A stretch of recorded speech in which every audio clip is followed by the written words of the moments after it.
Today, let's talk about some use cases for proactive messages.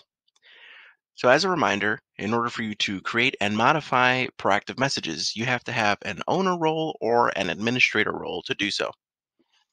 So, we're going to go to our workspace editor, platform integrations, and then select the current configuration that we'd like to modify. And let's click Add Message. In this case, I'd like to add a proactive message on my adoption page on my website. But I'd also like to target people that are returning to my website to this particular page. So I'm going to label this proactive message adoption returning user. Added my proactive message. Now let's add the events. So in this event, I want to target add this particular page. And I'd like to add another rule to target returning users.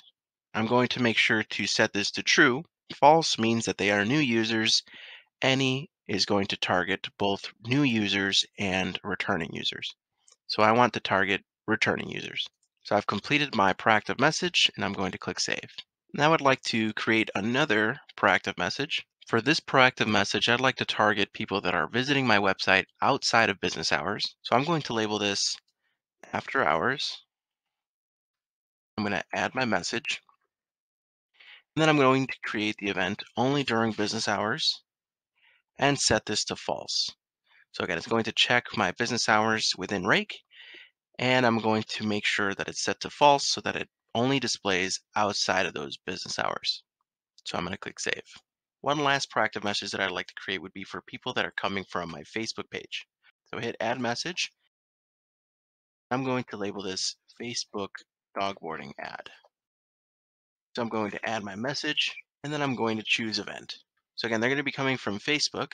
I have a Facebook ad in place, and I'm going to paste the URL in here. That's all that I'll need. So I'm going to click Save. And now I could see all of my different proactive messages that I have. And because I've labeled these a certain way, I could see what event I'm using and what kind of message it is. So click Save to finish your work, and you're all set.